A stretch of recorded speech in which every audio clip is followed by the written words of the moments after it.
that's all I knew. I didn't know about apartment flipping. I didn't know about syndication. I didn't know about these passive avenues, which are much easier because you're a limited partner. You're not having to take on all the stress. Welcome to the Freedom Point Real Estate Podcast, where we talk about creating more time freedom through passive real estate investing. Passive investing in real estate challenges conventional investment wisdom. We are passionate about learning and sharing resources with others who are ready to transform their investing mindset. Quick disclaimer as always, I am not a CPA, I am not an attorney or a financial advisor. This is not financial advice, not telling you or anyone else what to do. The views and opinions expressed in these podcasts are provided for education and informational purposes only and are not necessarily the views of my employer, ADP. I'm glad you're here. Now let's dig in. All right, welcome back, Freedom Point Podcast listeners. Thank you again for jumping into another episode of the Freedom Point. We're so glad you're here with us today. I have an amazing guest with me today, Michael Wegmann. Michael, welcome to the show. Thank you, Jeremy. I appreciate being here. Yeah, absolutely. So glad you were able to join us today. Really looking forward to unpacking a little bit more about, kind of what you're focused on at this point. But before we do that, I'd like to give my listening audience a little bit of a glimpse into maybe some of your background, and you can kind of help us unpack that as well. Michael has 20 years of technology experience at IBM, Paramount Pictures, and founded two successful multimedia companies, including, get this, math.com. Real excited to learn a little bit more about that. As it relates to real estate, Michael has 25 years of experience in real estate, both as an active agent and flipping properties. I assume that's in the single family space. And now he is a fund manager for Rise 48. So again, Michael, you've got quite the track record there, both in kind of the corporate world as well as in the real estate realm. So would love to learn more about kind of your background, your backstory, and maybe some gaps that our listening audience would be interested to know about.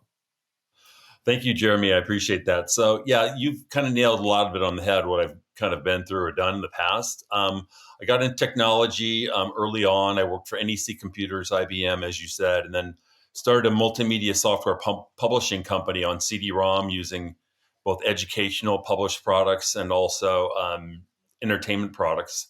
Then sold that company. And then, as you said, we got the URL for math.com for $25,000 probably 30 years ago. And then within about 2 or 3 years, we made the world's leading math site and then sold that. And then I took some time off. I was kind of like, what do I want to do? Because I've done the technology thing. So I was kind of toying with ideas. I was raised on a farm, growing up a farm boy, and always liked land, always like improving land. And I'm like, I'll get my real estate license. So I did. And then I started flipping, and I think you flipped houses too back in a few years ago. I started flipping houses, and I flipped 5 houses, and then some mentor told me, listen, instead of flipping houses, why don't you buy real estate and flip it or hold on to it? So I got into apartment complexes, started with 4, worked my way up to 8, eventually 12, flipping apartment complexes and did pretty well. In about 25 years doing that, plus being a real estate agent, I had exit funds profits about $10 million in those 25 years, flipping 16 properties, 5 of being homes and 11 being apartment complexes. So that's kind of my history. And then, the last few years, there's all rent control in Los Angeles. So with rent control, it's just hard to make that profit anymore. So I was making profit about 12% holding properties. And, with rent control, it's difficult to kind of manage properties, deal with tenants. So I just got into basically selling those because I saw a much more profitable passive income that I could have by investing in syndicator apartment buildings across the country. And that's when I found Rise 48, which I think you're familiar with. Yeah, absolutely. And thank you for shedding a little bit more light on your background there. Before we jump into the real estate side, I'd love to just learn a little bit more. I'm just super curious about the math.com.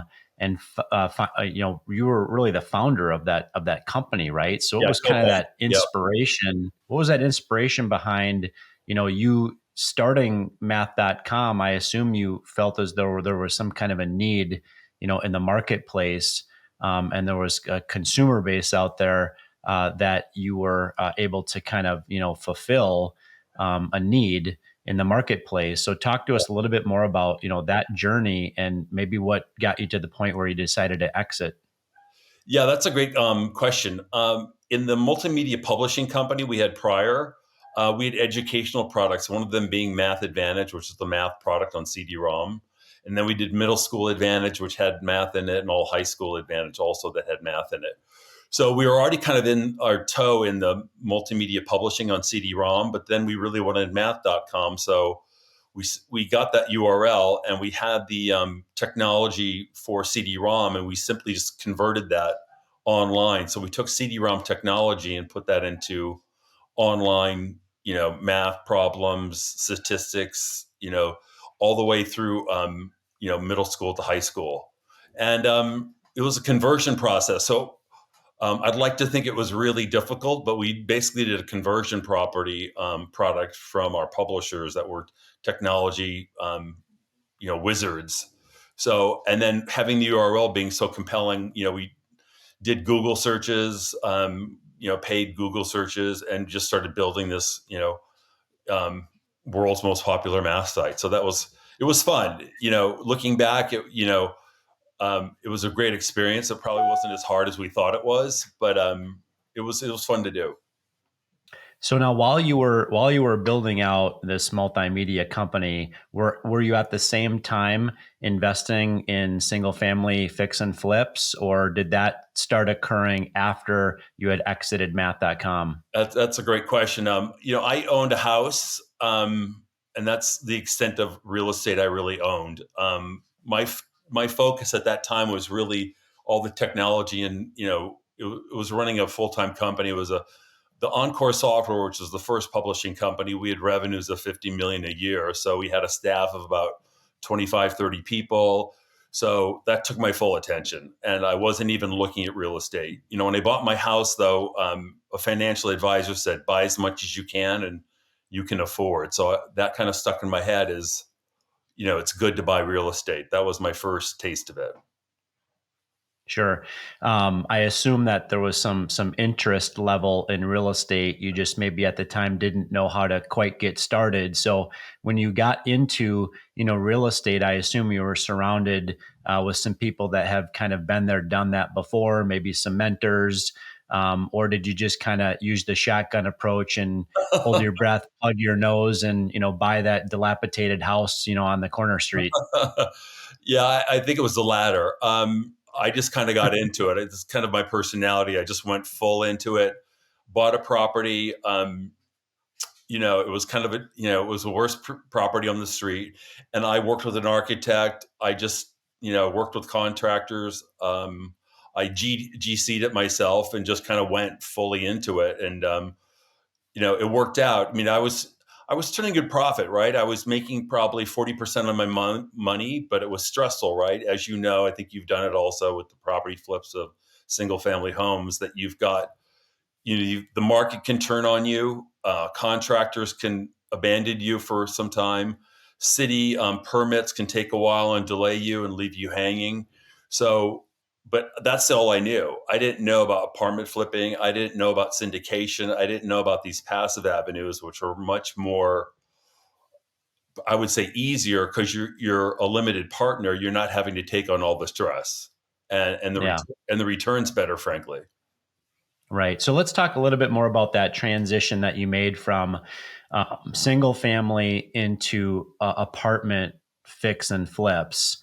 I went straight from single family fix and flips and rentals directly into passive real estate investing through the syndication model, but was never really an apartment owner where I was the general partner, or the lead sponsor, right? Right. So talk to us a little bit more about kind of what the purpose was of transitioning from the single family fix and flip to now scaling up and doing, what, a 4 unit, 10 unit, what did that kind of look like?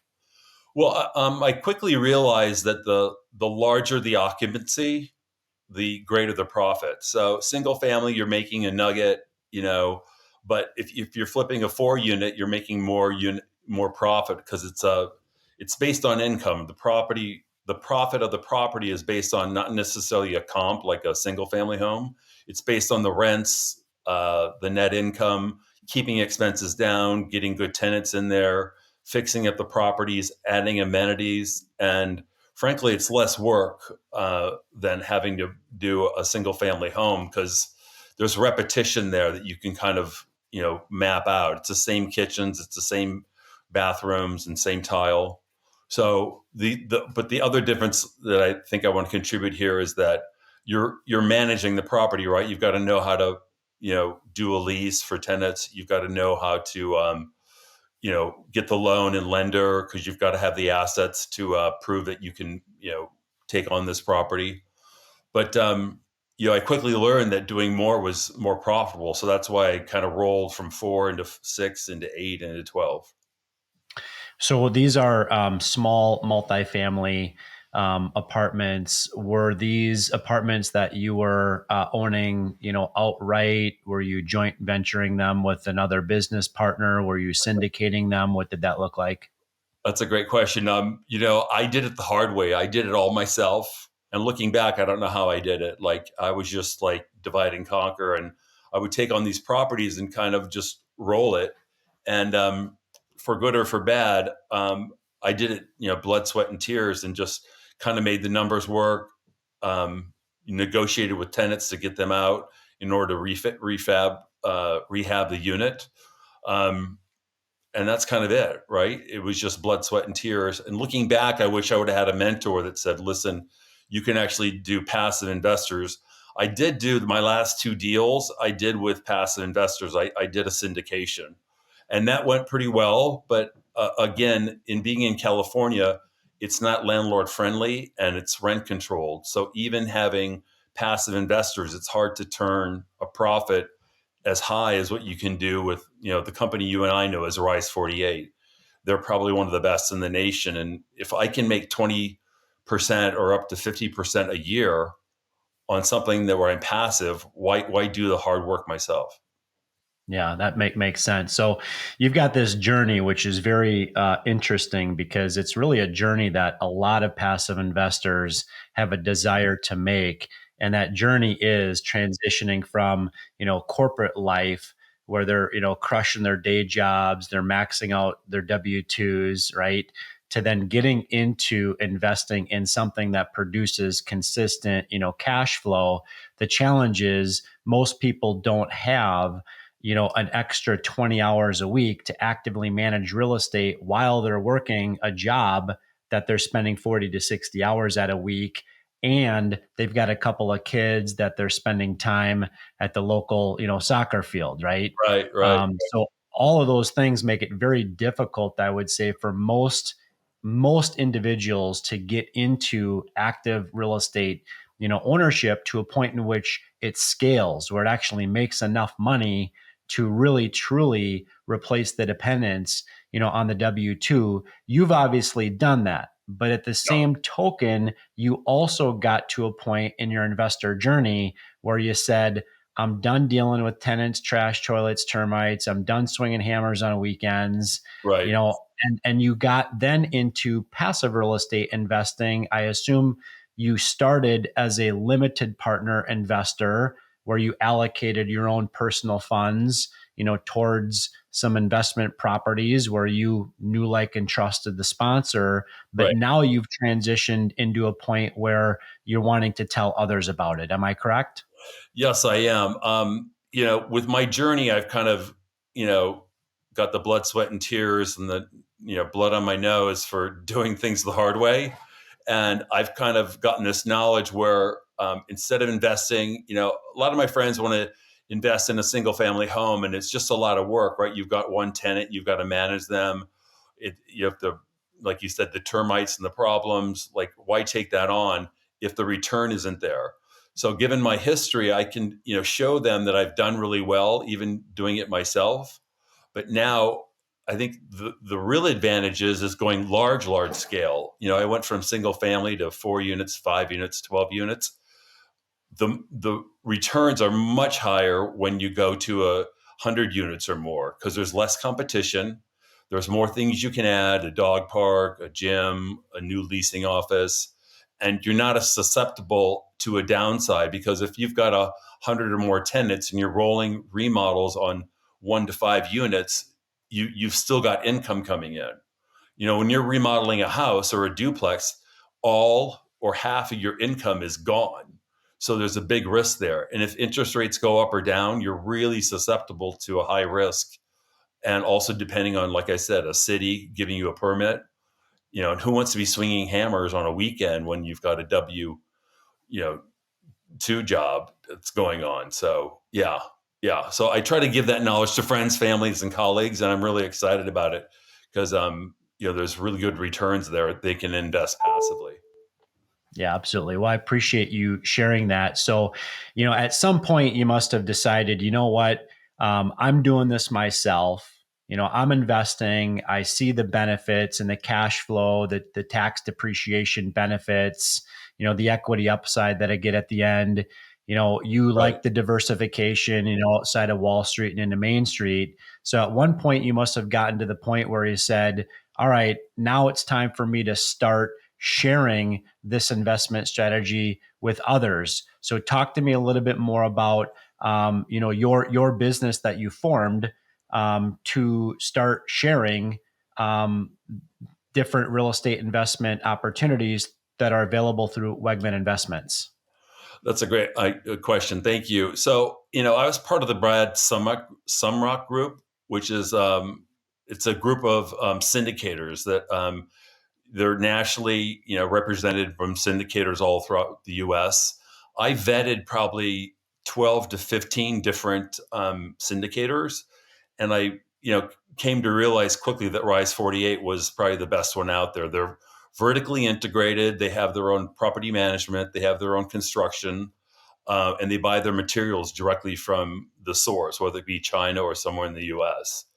So that has gotten me really excited because I can show my clients a very stable and seasoned, they've been Rise 48 has been turning out profits now for the last 5 years and doing extremely well. So I feel very confident in offering my friends, colleagues this property, I'm sorry, product where it's very stable. Real estate does go up and down, but it with forced appreciation, which Rise 48 does, they come in and do a remodel of kitchen and baths and add amenities like pickleball or you know um, a gym or a dog park. So that forces appreciation. If typical rents are around $1,300 and they force them up to $1,700, that's where they're increasing the value of that property. And whereas the single family home we kind of talked about, currently, even if you remodel it, you're not going to get many buyers because interest rates are so high. And Rice 48 gets cap rates on their loans where it's like a 2 or 3% cap rate where it protects them and their interest payments with the bank. And they're getting incredible loans where they're getting loans that are 5% or less, even in a market where loans are a 6 or 7% interest rate. Sure. Now, I know you mentioned that you have or had evaluated a dozen other investment sponsors in the space. What were some of the red flags that you identified with those sponsors that caused you not to partner with them? Red flags were their experience. Some of these people, these sponsors, had not worked together before or very little. Their past, deals, how did they do? Some had a mixed bag of deals that were good, some deals that they had a capital call on. And capital calls are really important. If you're getting capital calls, the syndicator either doesn't know what they're doing or they were not conservative enough in writing their plan. And they probably didn't get a cap rate with the bank where they needed to make sure their interest rates didn't go up. Um, Also, I would ask for personal financials. Um, if they're providing personal financials to the bank, they're going to have them readily available to provide them to you. Syndicating isn't like a national stock like Facebook or Google where you can see, all the details, but you can ask then for personal, financials to see how the sponsors are either well financed or over too leveraged. So that's how I've reviewed a lot of these different syndicators. Yeah, that makes sense. Now I'd like to, if it's okay, I'd like to help you or have you help my listening audience understand what it means to be a fund manager. So you are a fund manager of Rise 48. What exactly does that entail? Another great question. So, as a fund manager, I raise funds for their deals. I raise, I get a minimum raise of $500,000, which the benefit of to my investors and friends and colleagues is that once I raise up to $500,000, my friends and colleagues can participate in a better split and a better preferred rate.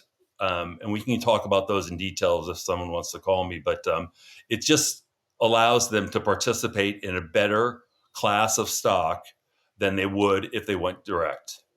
Got it. Okay. So essentially, what you're doing is you're bringing a group of investors together. These are people that are maybe a part of your personal or professional network.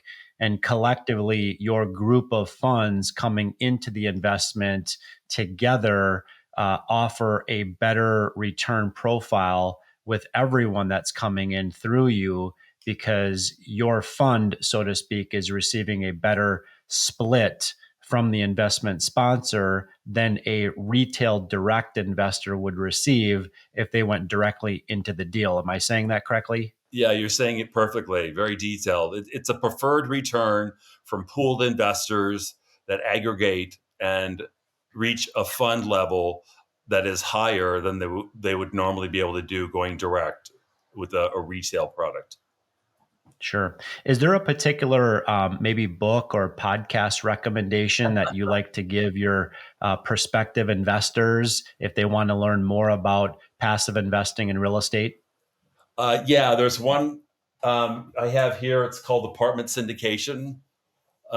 There's several on, there's an array actually on Amazon that people can select. I also like Rich Dad Poor Dad by Richard Kiyosaki. It just talks about, it's not about how much money you make, it's how much you keep and how much you pass on to different generations. And that's really powerful. And he also said, don't invest, he said to invest in money making assets. And that's apartments, large scale apartments, something that's going to make money and is of high value. And over time, predominantly real estate is always a stable investment for investors and passive investors. So yeah, but I like those books, and I think the one you recommended, I don't have it in front of me now, but the what's it called, the investor. Yeah, the Hands Off Investor book by Brian Burke. I'm a real big fan of that book. Yeah. Yeah, that's great. Well, what's next for Michael Wegmann? So let's, at this point, by the time this podcast airs, we're sometime in the spring of 2024. What is the rest of 2024, look for Michael Wegmann in terms of your either personal or professional goals? Um, well, my twin daughters are seniors in high school, so we're taking them to Europe for a trip to Paris, London, and Amsterdam. So before they go off to college, so that's kind of on the docks. I'm turning 60, so there'll be an event for that. So that's kind of fun. But I'm really ramping up. My website's almost done. I've got a guide to passive real estate investing brochure that's coming out. So, and I'm just networking. I'm networking with people like you and other people in the industry. That the more I do that, the more I can uh, gain more information to help my colleagues, friends, family. Which I'll be putting out newsletters to them and just getting these people to pool together. I mean, the more people that pool together, the better it is for everyone. So that's really what I try to tell people is that, if one of us does well, we'll do better if we're all together. So That's that's right. what I Yeah, really absolutely. do. It's very much a team sport. Fair. Yes, very much. That's Aggregation. great. That's right. Well, what would be maybe one or two different ways that our listening audience could learn more about, what Michael Wegmann's up to? Thank you. Either email me at Michael at Wegmann wegmaninvestments.com, or go to wegmaninvestments.com, the website.